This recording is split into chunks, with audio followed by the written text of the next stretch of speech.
Got a new book, 1948, Madman's Island by Ian Idris.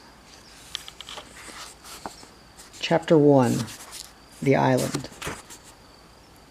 We gazed at the island, its two tiny hills rising abruptly from the sea. It looked interesting, but unfriendly. There was no beauty of palm or glen, no sylvan scene awaiting us here. We could now see the grass tops rippling under the breeze, the somber gray of boulders.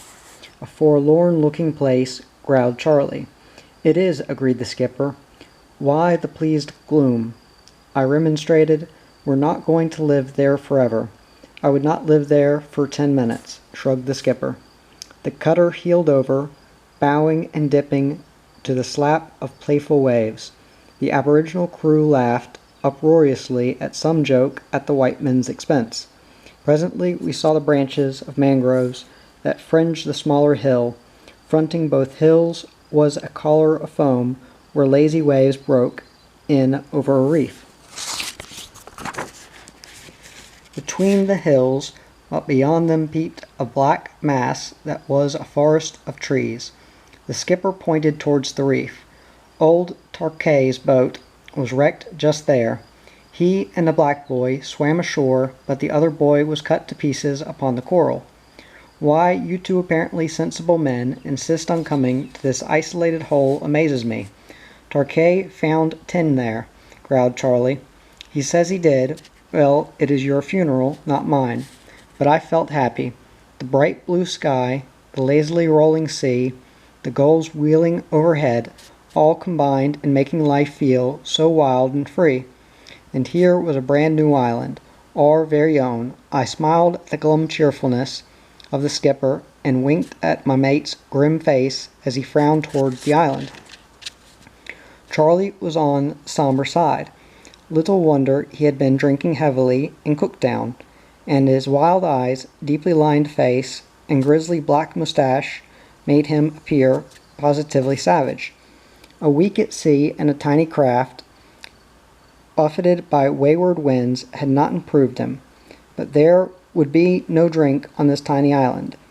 Dick and I had met Charlie for the first time when recently we returned to Cooktown for a long prospecting trip in the Bloomfield Daintree Mountains.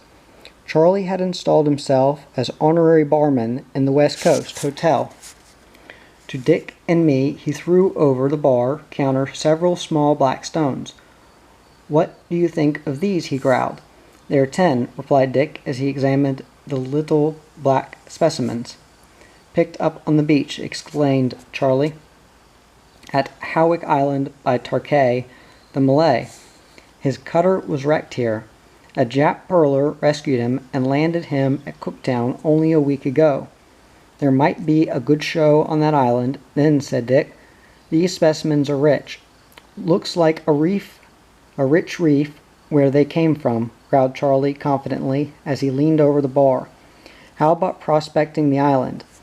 "Not on your life," laughed Dick. "The land and the old horses will do me. On an island I feel like a fish out of water."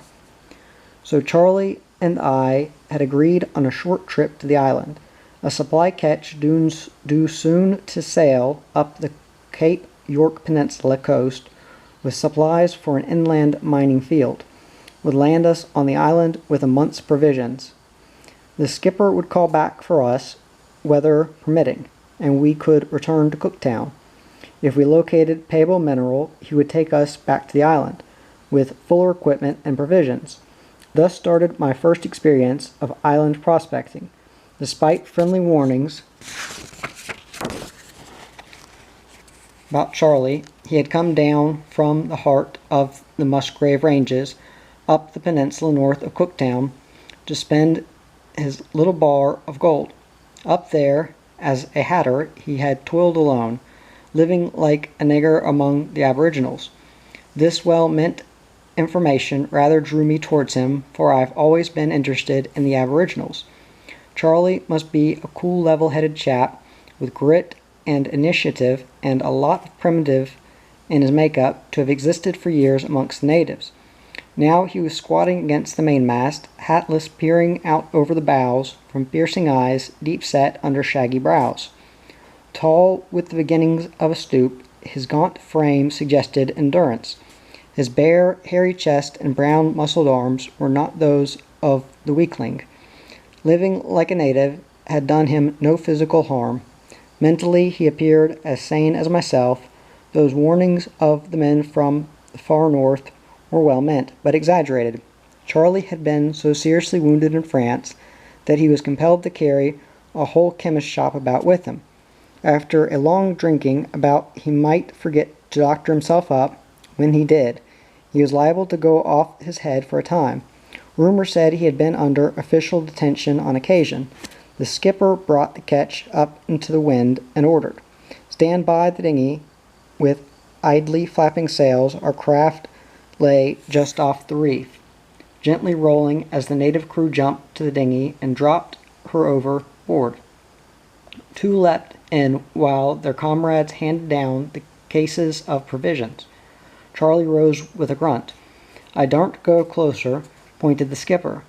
"See there, down under the green, the coral wall is just waiting for a ship. Our luck is right in, or we would not come so close. There is no anchorage here. Even with a moderate sea, it is impossible to land because of the reef." "What odds," said Charlie, "we're landing now?"